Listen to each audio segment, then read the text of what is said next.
Our presenter today is Kim Raymond. It's with great pleasure to have Kim join us today. Please help me give her a warm welcome. Okay. Oh, okay. I was curious as how loud this was going to be. All right. Well, hi everyone. It's I like our small group. It'll make it nice and interactive this way. So, again, I'm Kim Raymond. I'm a licensed marriage and family therapist here at Community Hospice. So, I primarily work in our Hope Counseling program, but I also help out in our bereavement and our children's grief. So, I've been working in the field for about 15 years, doing a variety of things. Definitely spent a lot of time with children and youth. So that's a little snippet about me. So today I know we are talking about stress. And so I wanted to throw out there to you guys, when you hear the word stress, just kind of what are a few things that just automatically come to your mind, like words, images? Yeah. Yeah, stomach tightening up, definitely. Can't think clearly. Yeah, definitely.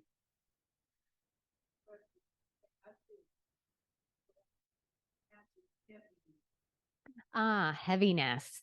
Yeah, definitely. Yeah, tense body, headaches, definitely. Yeah. And as you can see, just hearing these automatic initial thoughts, no one is correlating stress with anything positive, right? Our head automatically goes to, oh, it's bad, right? Because we're constantly hearing in our modern world today about stress management and the health effects that it has on us. And so, I always kind of like to bring it back to that we experience stress for a reason. It is built into our being, because ultimately at the end of the day, our brains have advanced so much over the years, but we still have what we kind of call our primal part of the brain, and it's all about survival of the species that wants to do whatever it needs to keep us safe. I can tell I'm shivering. Sorry. um, oh, I know. I've been cold all day. But so and that's really what it comes from is stress is about either being presented with danger or perceived danger. And so our body kicks in to prepare us to fight, flight, or even freeze. But, when we first came to be, years and years ago, that is not the world that we live in today. And so our bodies and brains were never meant to experience stress, to be going into that fight or flight mode as frequently as we do. And that's where the problem comes, is how often we are often dealing with stress and feeling that trigger. Because we are the one species on this planet that has the ability to trigger our fight or flight simply by our thoughts. So, lots of advantages of that higher thinking, but at the same time it also has its challenges, because we have the ability to create fear and danger within our own mind that activates that part of our system. So let's see.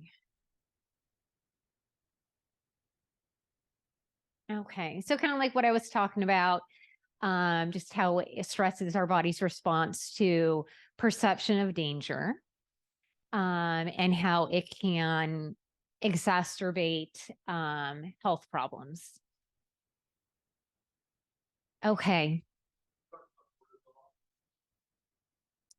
Yeah, I'm going to kind of get these next few slides touch more on the biology of stress and the impact that has. So,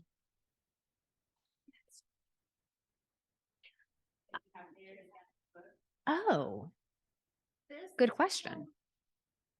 But we will be putting it online. So this is being recorded right now and it'll be put on our Community Hospice YouTube channel. So you'll be able to go back and see these slides again. You can pause it at your leisure. You're welcome.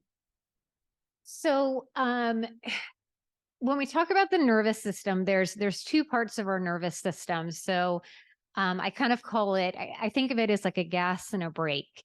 So your sympathetic nervous system, that's the gas. That is your fight or flight. That's what, gets those, the cortisol and your adrenal glands pumping when it feels like, uh-oh, something feels unsafe right now. Let me go into protection mode, basically. Then we have our parasympathetic nervous system, which is the brake, or sometimes it's called the rest and digest system. And that's the calming down that kicks in after a stressful event. So there's supposed to kind of be this balance of gas, brake. But again, in today's world, that gas pedal is getting hit so much more often than we were ever kind of built, so to speak, to be experiencing. So what happens is when our bodies are taking in information through our different senses as we go about our day. And in terms of looking at stress, the two things I wanted to point out is when you take in information, let's say there's a stressor. For instance, all of a sudden, you see cars or you're driving down the road and there's a hard brake all of a sudden and you're having to slam on the brakes. Your brain takes in that information and your amygdala, which is in charge of your emotions, it receives that information, but also your prefrontal cortex receives that information as well. And your prefrontal cortex is kind of like the most advanced part of our brain. So your brain grows inside to outside, back to front. In fact, this part of the brain, your prefrontal cortex, doesn't even really start to kind of take off with development until age 7 and doesn't finish until age 25. But again, survival of the species. In order to keep you safe, your amygdala receives the information faster than your prefrontal cortex does. Because again, if you've got a lion charging at you, your body doesn't want you taking time to think about what's happening, what do I need to do? It just wants you to act. And so again, for safety reasons, your amygdala gets that information faster. So that way, if it needs to initiate your fight, flight, or freeze response, it has the ability. Well, with that said, when that happens, the amygdala takes over and I say your prefrontal cortex kind of goes night-night. It's like a light switch. Your amygdala is now in control. You really don't have much access to your prefrontal cortex, which is why I'm sure you can all relate. You've had moments where in a stressful situation, you look back on it and are like, wait, why didn't I think of that? That's something that would have been so obvious that I would normally do. But in a moment of stress, you totally blinked. Or why when you're stressed, it's hard to problem solve.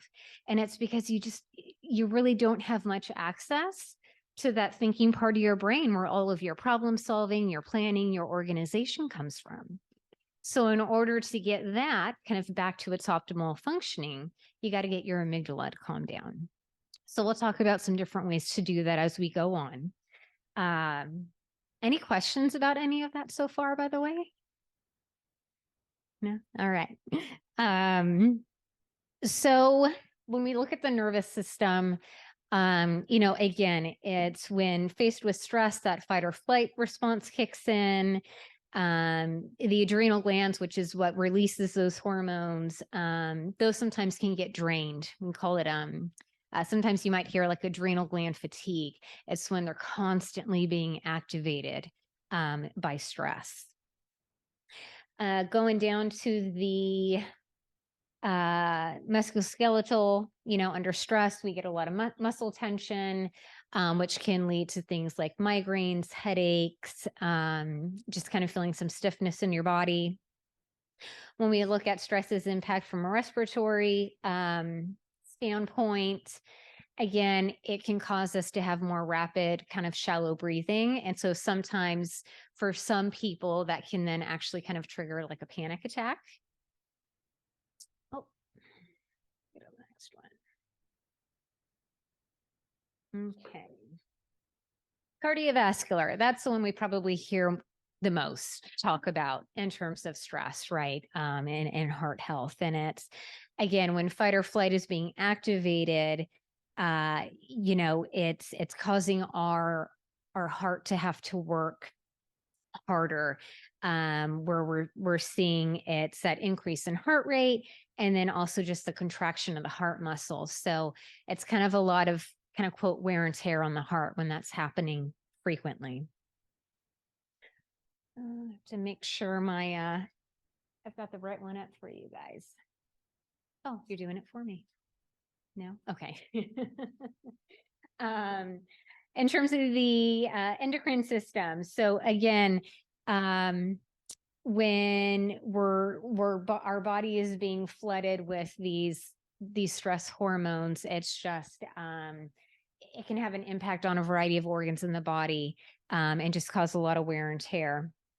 When we're looking at our liver, stress can cause an increase in blood sugar. So that's why sometimes if someone has diabetes, you'll hear a lot of talk about stress management, because that can further up blood sugar levels.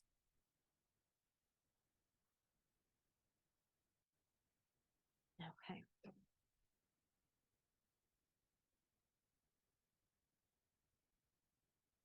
Okay. Looking at the esophagus, I feel like people, for the most part, tend to go to one extreme or the other. Some people tend to be more stress eaters. Others, it's I have no appetite. And there's a big drop off with food intake. So that's a common symptom that we tend to see happen when someone is feeling stressed in that part of the body. In terms of stomach, by all means, you can kind of get that fluttery feeling, or I kind of call it the twisting and churning feeling in your stomach. What was that? Oh, side aches. Yeah. Yeah, definitely. And then looking at your bowels, because again, when your body goes into fight or flight, your body wants to focus on the organs that are the most important, that need to be activated to help you fight, flight, or freeze. So sometimes you get two different extremes. Sometimes you may suddenly have diarrhea, or it can go the other way where you're feeling more constipated. So then the last one up there, when we're looking at some of the different systems, looking at reproductive, chronic stress can impair testosterone and sperm production. And then for us ladies, it can have an impact on our cycles. Sometimes it might give us a heavier period. Maybe our periods become more sporadic. We're not seeing that consistency. Okay.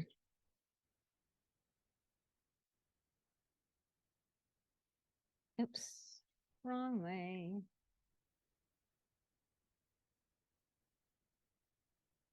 Okay. So now we're going to kind of start diving more so into some different strategies, some different areas to be mindful of to help with stress management. Because the reality is we're all going to have stress. It's not realistic to say I'm going to try and get rid of it. It's about learning how to cope with it. Okay. This is kind of a little breakdown of a few things we're going to hit on, but I'm going to go ahead and just get to it.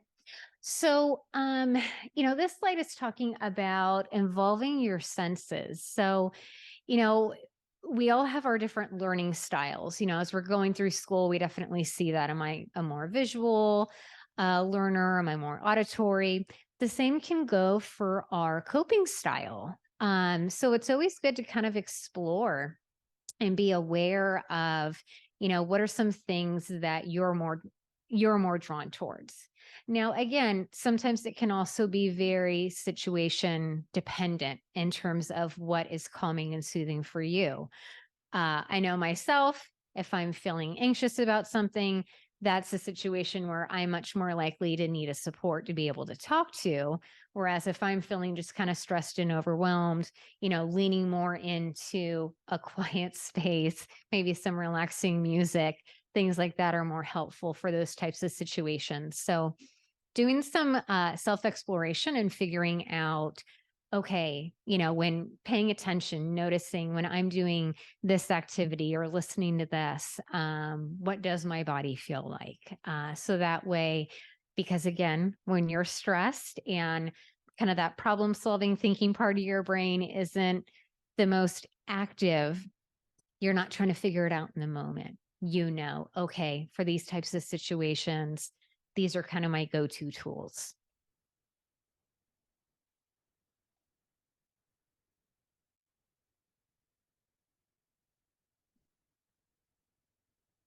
Yeah. Yeah, it is little.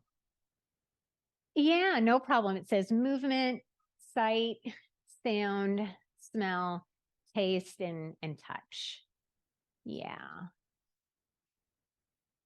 Mhm. Mhm. Yeah, it's really hitting on our five primary senses. Mhm. Okay.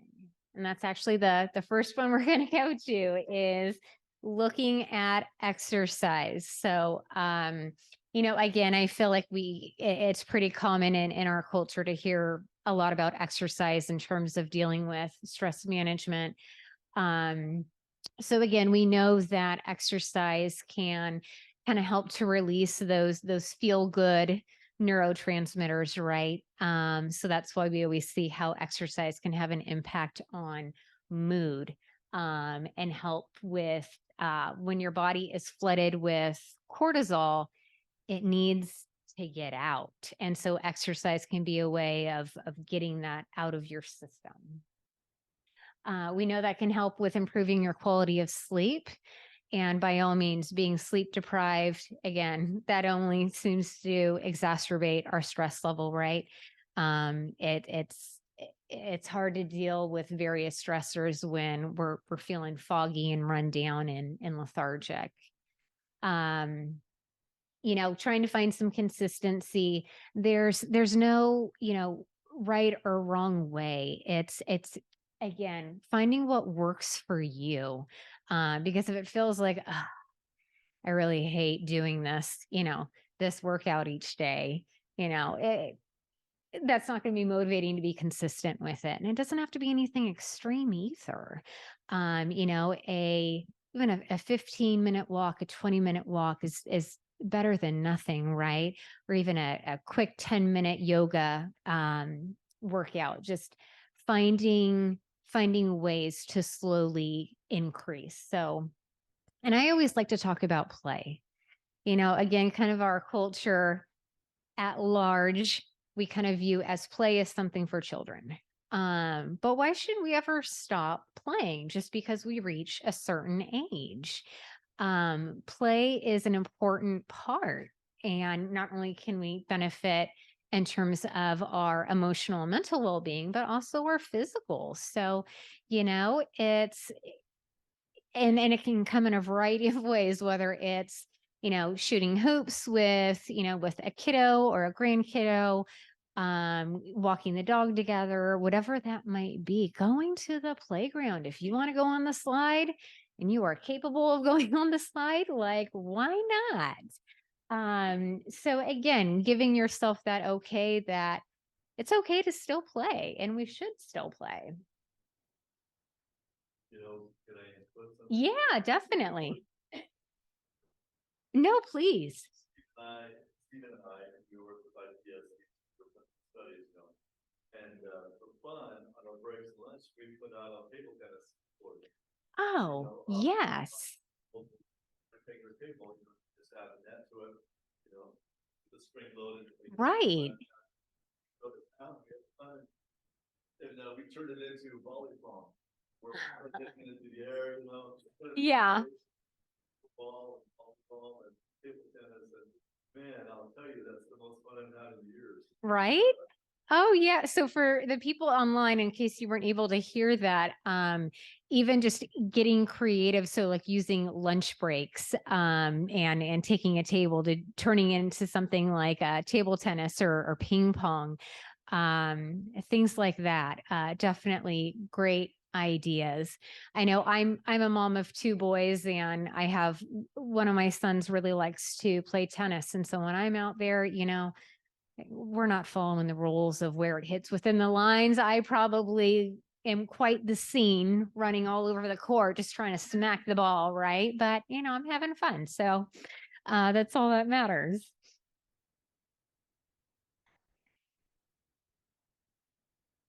Oops. Okay. So we're definitely living more and more in a kind of a supplement world. And then just also discovering just other forms of kind of more natural remedies and things like that we can use for treating health. So this is just a list of a few of those that we've there's been research done showing some different benefits or potential benefits. So for example, the lemon balm, which is a member of the mint family, it has anti-anxiety effects. I think we tend to be probably more familiar with omega-3 fatty acids. We hear a lot about that. So, a study showed that was helpful in reducing anxiety symptoms. Tends to be fish. Yeah. Fish tends to be high in omega-3 fatty acids. Oh, avocados. Yeah, you're right. Mm-hmm. Yeah, I'm saying there's lots of different ways to do these things or to take these in but we always say because it is a supplement, not knowing how it may interact with any medications you might be taking if you were interested in utilizing supplements, to always consult with your doctor first before starting, just to make sure it's safe for you to do so.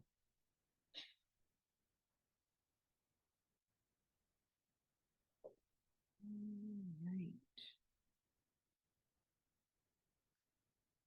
Okay, so aromatherapy, that's another field that's kind of been booming more and more over the years. And so, you know, again, there's certain scents up there, such as lavender, where it's been shown to help with like sleep difficulties or help with stress. But even just doing your own exploration of just what are some scents that you find soothing. Maybe you have a favorite candle from, Bath and Body Works or Target that just when you light it, you just instantly kind of feel at peace. So, playing around for what just feels soothing to you, what you feel responsive to.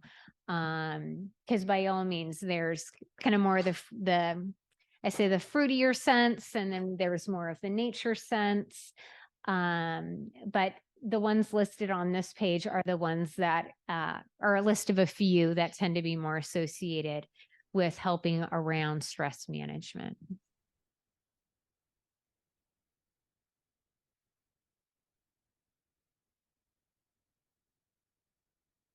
Okay. So I'm going to kind of expand a little bit more on this slide. It's speaking specifically to caffeine intake. I know I myself need my cup of coffee every morning to get me going, right? So it's again just kind of being mindful about your body, what your sensitivities are.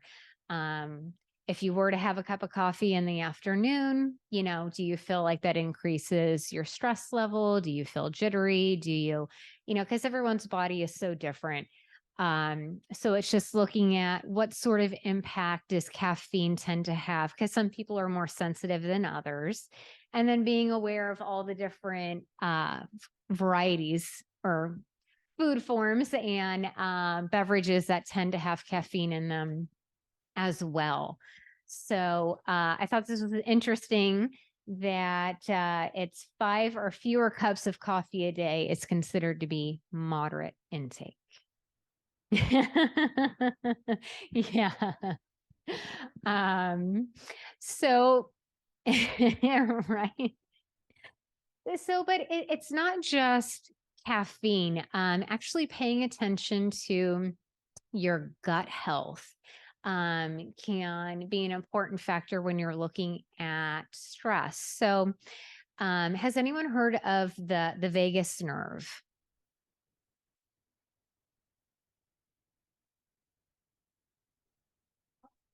You got it. So there's more and more coming out about it. It's this very, very long nerve that runs from your brain all the way down into your stomach. And it kind of hits on the other organs on the way down. So, such as your heart, your lungs, and then all the way into your large intestine.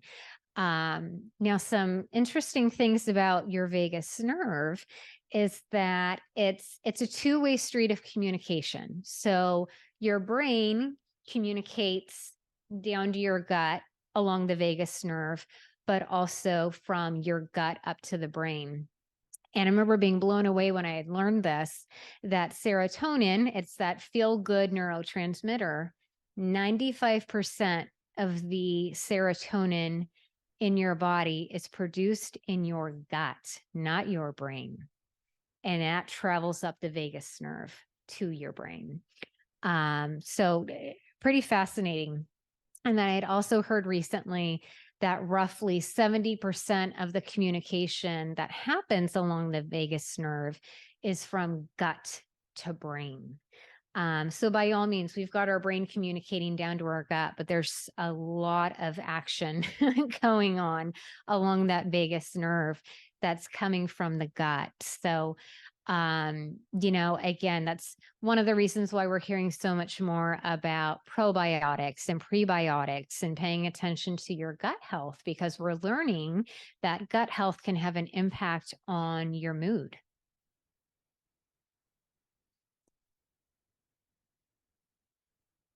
Can you say what happens when the vagus nerve stays in the vagus nerve?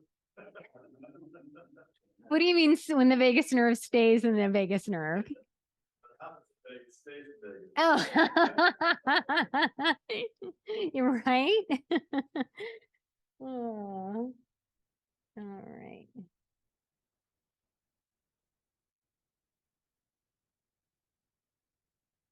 Okay. So we hear about journaling, right? We hear some people will keep a journal, or we just even hear about if you're feeling overwhelmed with a variety of tasks to do, to write it down. So, we carry around so much in our head. We're often thinking, I got to do this, I got to do that, I got to take care of this. And so sometimes it can be really helpful to, we say, externalize it, to get it out of your body. So is writing your list down going to solve all the problems? No. But again, sometimes even taking your stress from a 9 out of a 10 to even a 6 or a 7 out of 10 just can make a difference from it feeling unbearable to now it's tolerable. So again, it's not always looking for leaps and bounds of differences, but even looking at ways where we can have some effect to lower it. Because our brain kind of processes information differently between whether we think it, we say it, we read it, or we write it. It has that different impact. So journaling, writing lists, whatever that might be, can be helpful. We're hearing more about gratitude. And again, it's fascinating to see how that primal part of our brain is still at work. So there's something called the brain's negativity bias. And basically what that is we are wired to notice the negative because thousands and thousands of years ago, it was really important that you remembered that when you went down that path, there was a saber-toothed tiger that was ready to attack you, right? Survival of the species. We got to remember that. It wasn't important to your survival that you remembered that that flower you passed smelled nice. Okay. So for survival reasons, we are wired to notice the negative. In terms of keeping us alive, that's helpful. But in terms of going about our day-to-day, not so helpful. So it's learning to navigate that. So that's kind of where gratitude comes in, is we have to make it a point to notice the positives in our lives because our brain is just not wired to be drawn toward focusing on the positive. Oh.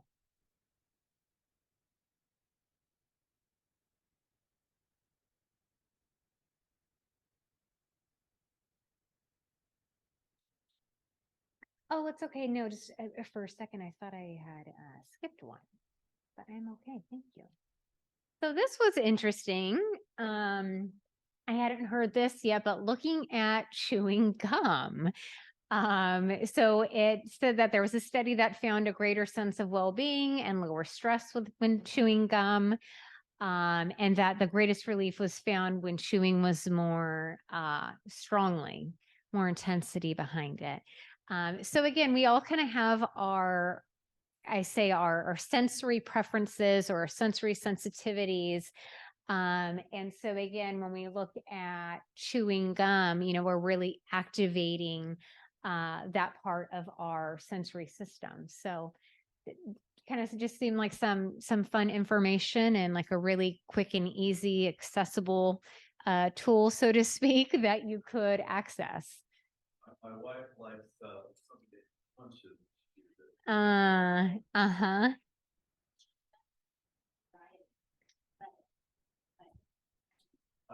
Mm. Uh-huh. Yeah, I mean, you can see the difference. It's for some people it's soothing, and for others it's just kind of unsettling. Right. Then it just becomes boring.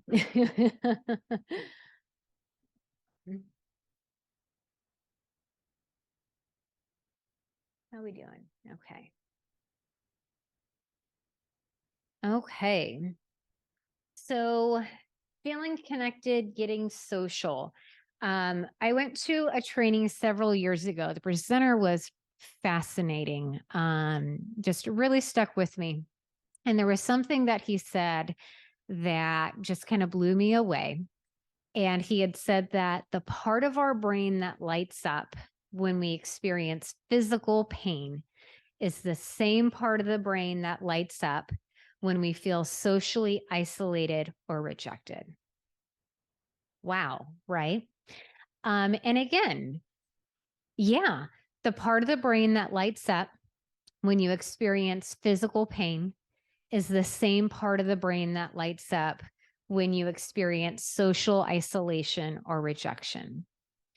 And when you look at it from a survival standpoint, it makes sense. Because again, before we got to the modern world we have today, you did not survive without your village or on your own. You needed the support of a community to hunt for food, for gathering, in order to create shelter, for protection from predators.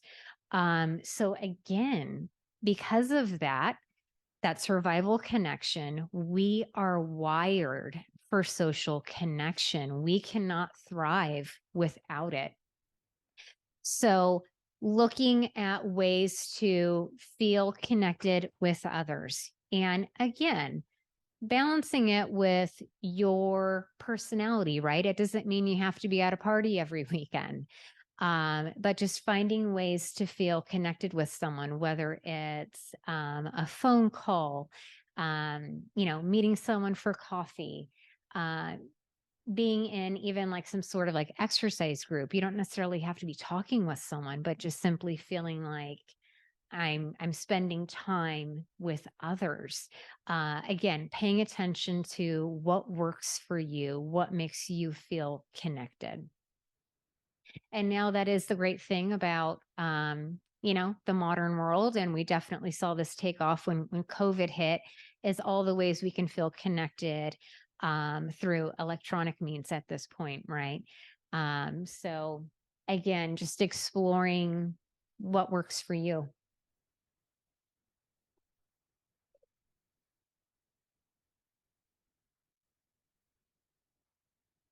Laughter. So that again kind of makes me think of play too, right?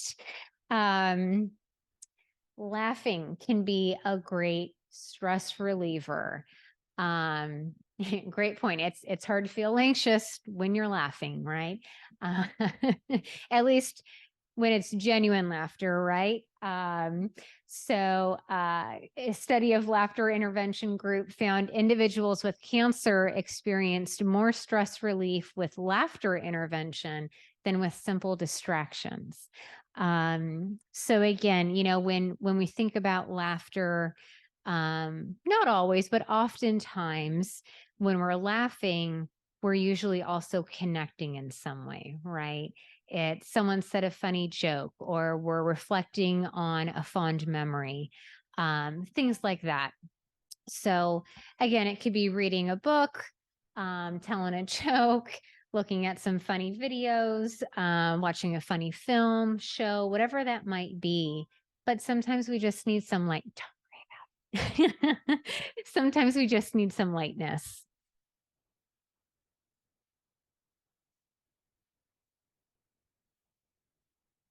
It'll end soon. No worries. We won't tell her when she comes back.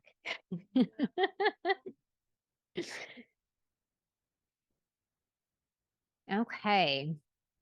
So boundaries, we don't necessarily go to thinking about boundaries when we think of stress management, but boundaries are so important. Some of us have an easier time setting boundaries. For others, we tend to feel a little bit more guilty, or maybe it makes us feel like, oh, confrontation, we get nervous, and so maybe we avoid. But being okay, being at peace with setting boundaries, such as saying no, is an important step, because when we ignore what's right for us and we say, yes to doing something that we know is going to be too much on our plate, or just we don't really want to do, right? We don't have to have some grand reason as to why we're saying no. It's okay to, that's not for me. That's okay to set that boundary. So when we don't do that, we might feel like, okay, well, I'm keeping the peace this way, right? Or I'm avoiding confrontation or a conflict. But while you're doing that, you're basically starting a storm within yourself, right? You're increasing your stress level. You're more at risk of now starting to develop maybe feelings of resentment, right? Having a more negative mindset, because it's like, oh, wish I didn't have to do this right now. So really viewing setting boundaries and saying no it's not just an act of self-care for you, but it really is also a self of care for others. Because again, when you're taking care of yourself, filling your own cup, that then makes you more capable to fill someone else's cup, or even just to, simply be able to enjoy that time that you have with them, or being able to excuse me, again, having that impact on your mood and the way you interact with that person. So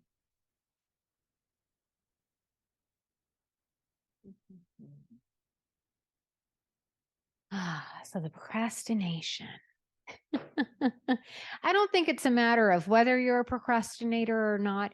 it kind of runs on this spectrum, this continuum, right? Some of us tend to procrastinate more heavily than others, and that can happen for a variety of reasons. So again, just kind of looking at the role that potentially plays in your stress. Anytime we start to feel scrambled and frazzled, that just kind of, I say, ups the heat, and can take your stress from feeling manageable to now it's feeling more out of control. So, looking at doing a variety of things, such as the to-do list, right?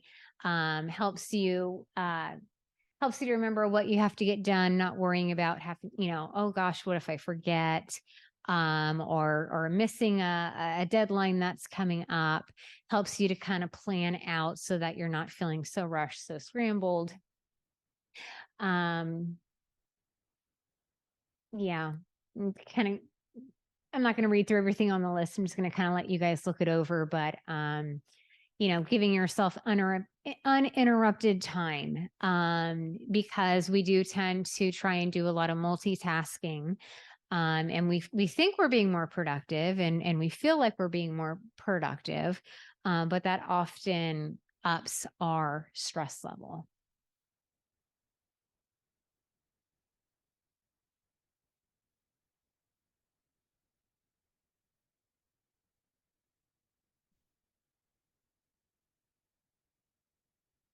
All right. So we're hearing and seeing more and more about yoga. Again, there's so many varieties nowadays. You've got kind of more of the, I'm going to say, workout style of yoga where it's, you're sweating and you feel like, whew, on that exhaustion.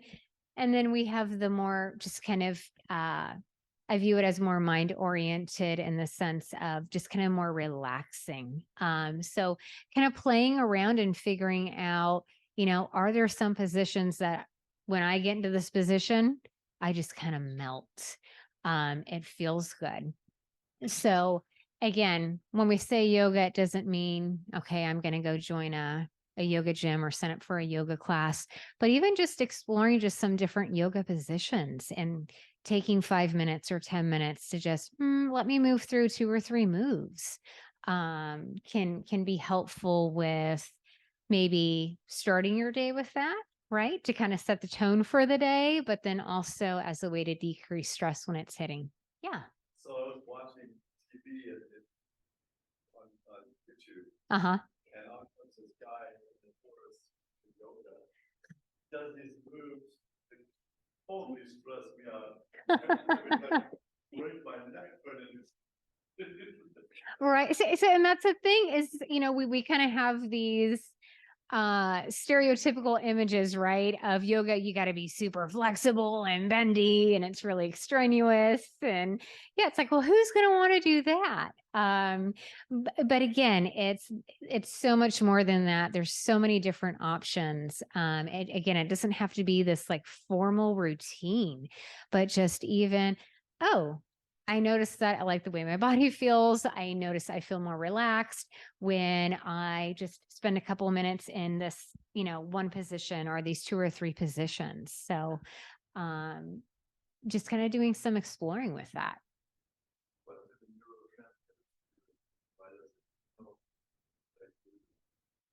It's obviously things continue to be researched. I know one thing I had read, it said that I believe it was the GABA neurotransmitter, which helps with kind of that calming effect.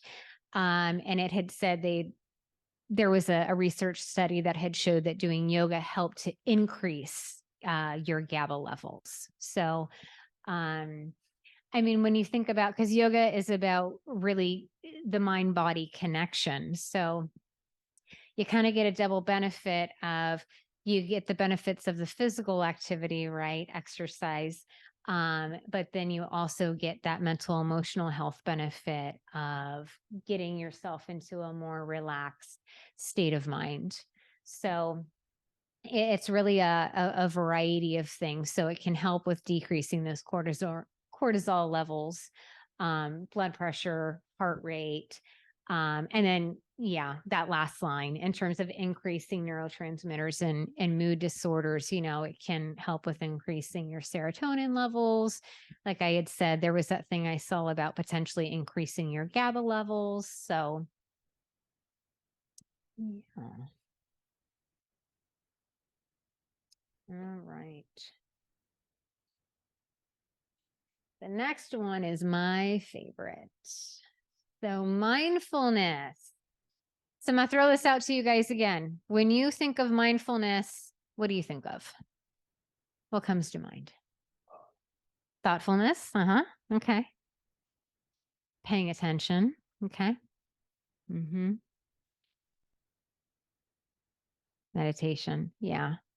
So sometimes when we're not very familiar with mindfulness, thinking meditation or having the image of, okay, that means I'm going to sit down and I'm going to empty my brain. I'm not going to think, right? I'm just going to have this clear head and I'm going to stay there for like 30 minutes. So I always like to expand on this. So kind of the way I see it is mindfulness is kind of like this umbrella and meditation is just kind of one form falling off that umbrella. Mindfulness can be done in so many different ways because ultimately what it's about is bringing your attention to the present moment. We often don't realize just how much time we spend thinking about the past and the present, even thinking, okay, there's like 10 minutes left. And then after this, I'm going to go back to work or I'm going to go to the grocery store. That's future thinking. Thinking about something that happened this morning or a week ago. It's pretty rare where we're actually paying attention to what is actually happening in the here and now, and getting in tune with our five senses around that. So when we look at things like anxiety tends to be a lot of thought in the future or thoughts in the past. And so when we can kind of anchor the brain back to what's happening in the present moment, it can be very calming. So we're starting to see mindfulness definitely used a lot more for things like anxiety, depression, stress. And there's so many different ways to do this.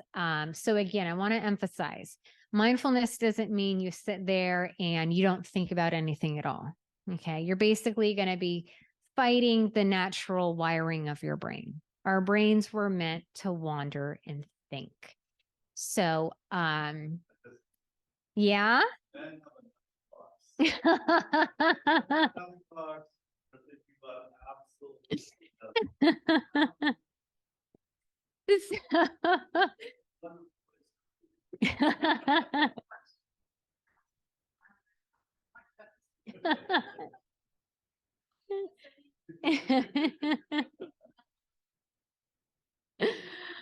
Well, but that's the thing. It's so natural for us to be thinking that a lot of times we're thinking and we don't even notice. But it's so important that we pay attention to what is happening between here and here, because guess who's listening? You are. So your own thoughts are very important to be aware of. So again, mindfulness, it's just getting yourself back to the present moment. So if your brain is wandering and starts to think about, oh, I got to do that later today, simply noticing, oh, I'm starting to think about that. Bring your attention back to the present moment. That's doing mindfulness. And there's going to be times where you feel like, oh, I did nothing but had to keep redirecting my brain back to the present moment. Sure, you might feel, I think it's okay if you feel frustrated, especially when it's new, but don't for a second think that, oh, I failed it or I'm not doing it right. That is mindfulness. You got to think of it as like a muscle. And the more you practice it, the more it builds. At the same time, obviously, there's going to be certain situations, certain times where maybe we're under more stress than others that can have an impact on how much we feel like we got to redirect our brain back to the present moment. But that's okay. That's okay if in 10 minutes you had to redirect yourself, 15 times. That's mindfulness. So sometimes if you tend to have a busier brain, I know I do, that's likes to think a lot. Kind of having some sort of anchor is helpful. So, there has been just an absolute explosion of mindfulness type apps. For the most part, they have similar features in that there's, guided meditations. There's normally some sort of like nature sounds. They have things like sleep stories. I have the Calm app on my phone, so that's what I'm more familiar with.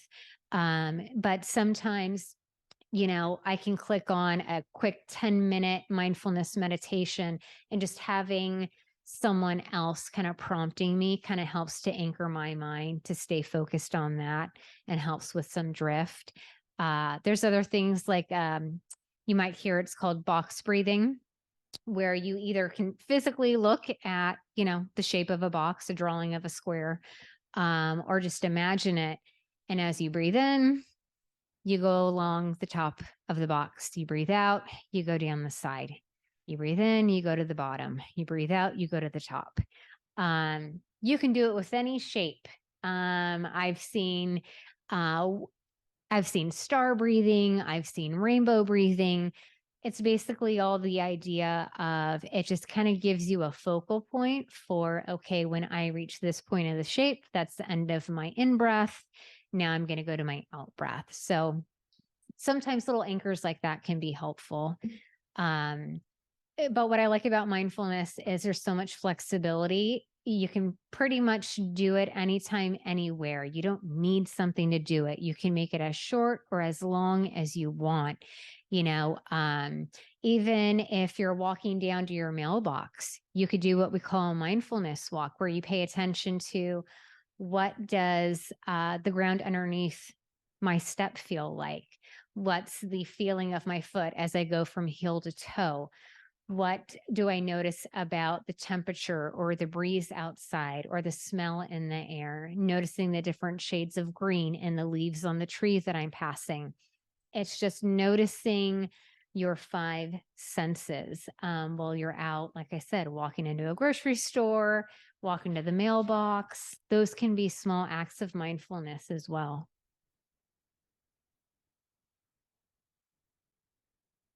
All right. I gotta pick up the pace here a bit. Yeah, so I'm like, oh, I'll pick it up a little bit here. That's okay. Yeah, so we've got cuddling, and a few slides further along it talks about spending time with your pet. Yes, pets are the best. In fact, there has been studies that have shown that petting a dog, petting a cat helps to lower, your blood pressure. So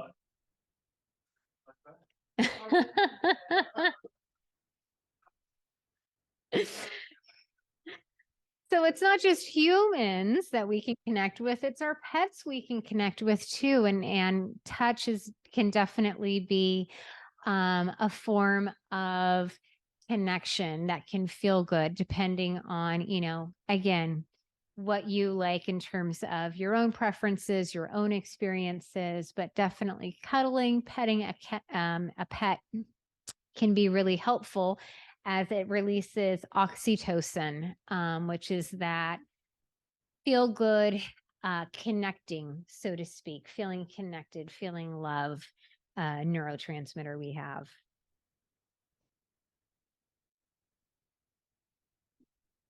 Listening to music. So again, kind of exploring here what works for you. Is it more of a nature sound of, listening to the rain, listening to ocean waves, thunderstorms? Is that soothing? Looking at things like classical music. We're worship music, again, just exploring that auditory sense and what are some things that are some sounds that are soothing for you that can help with managing stress.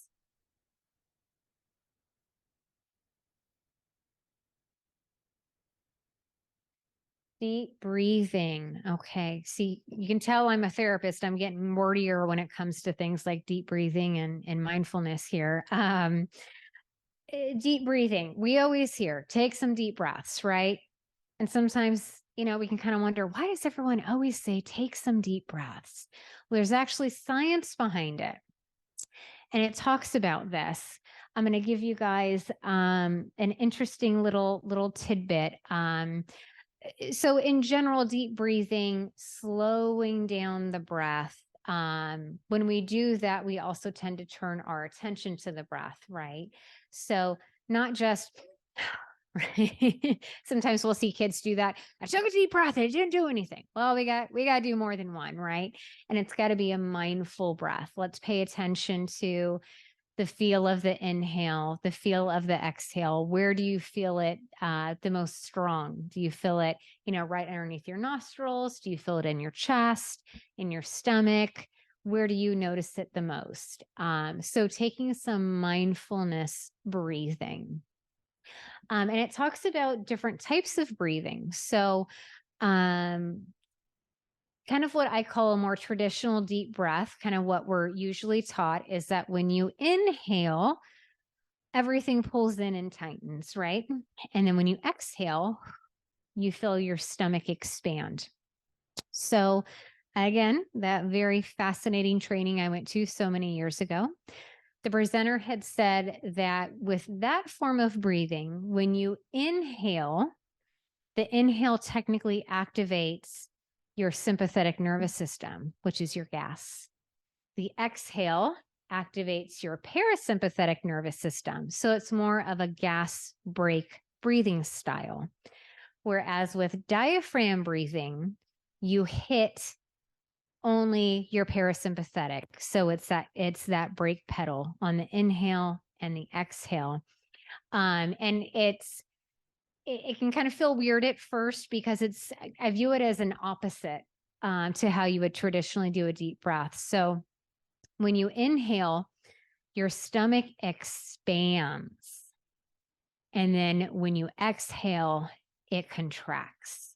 So it's kind of like, yeah, I know. You got to try it out. I mean, at the end of the day, any form of deep breathing is going to be beneficial.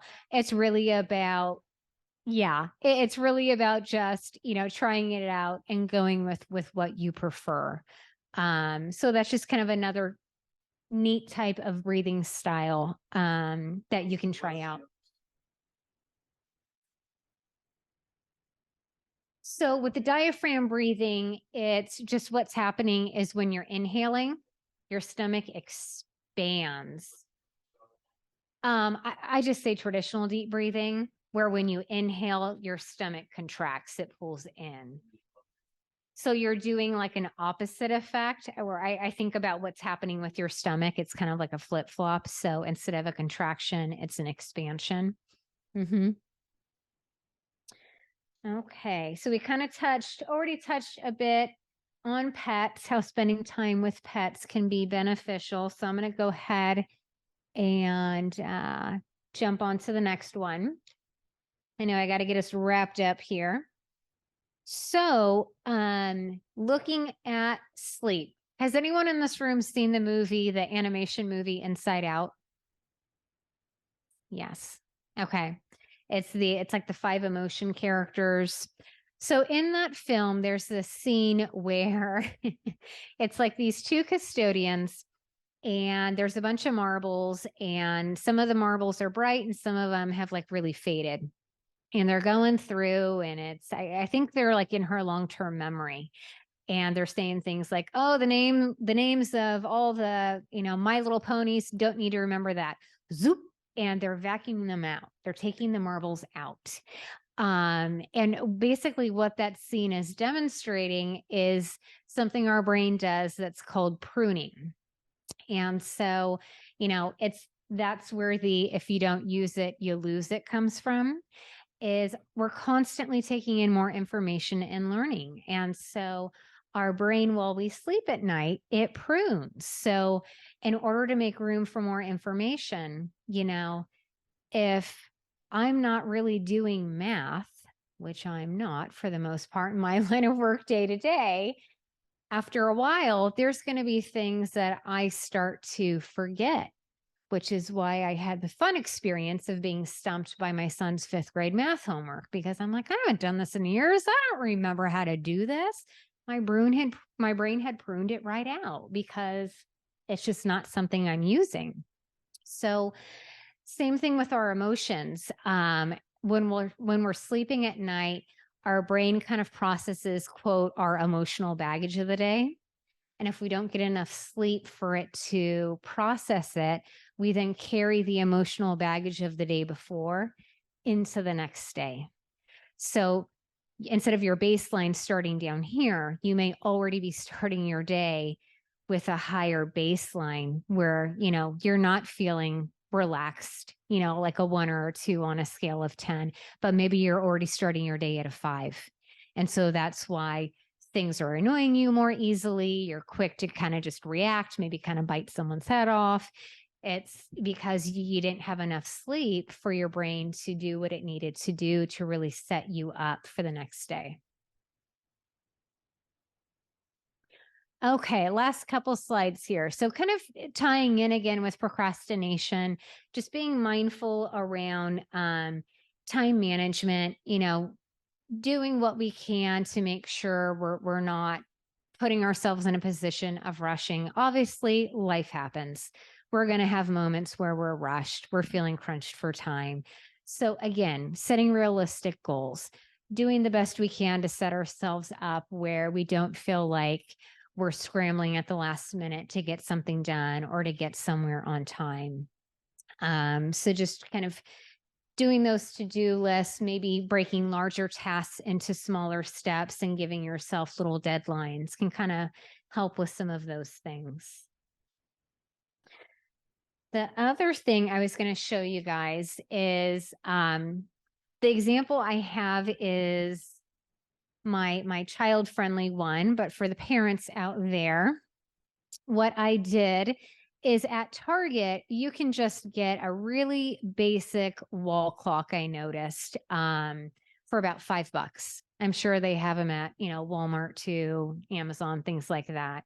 But in terms of helping when you're dealing with getting kids ready in the morning, instead of the, come on, we gotta go, or, you're supposed to be doing this by now, you can kind of color code the clock with their morning routine. So, kind of in my example here, it's okay, kiddo needs to wake up by 6:30 each day. So then we're going to say it takes them roughly 10 minutes just to kind of wake up, right? Kind of come to life, so to speak. And then as the clock moves into the orange zone, that's a reminder to the kiddo, okay, by this point, I'm supposed to be like in the bathroom, brushing my teeth, going potty, things like that. So it helps the child to kind of self-monitor. So to have a clock like this in a helpful place, maybe, their bedroom, their bathroom, so they can see, how am I doing with being able to be ready to get out the door on time? And then but again, this isn't just for kids. You can do it for yourself too, right? Thank you. So, and then doing what you can, things like packing lunches at night, making sure backpacks are ready so you're not searching for homework, things like that. Having outfits picked out, bathing the night before, just kind of helps to reduce having so many things to do in the morning. Okay. All right. So again, kind of hitting a little bit more on what I said around time management. So these last couple slides are just some resources that you can check out around stress management. I had mentioned earlier mindfulness apps. Here's a list of a variety of mindfulness apps out there. For some of them, you can access a certain amount of activities for free just to kind of explore them. And then if you want to have access to more of their stuff, there's, maybe a small fee per month. But that's also an option. And then some booklets on stress management.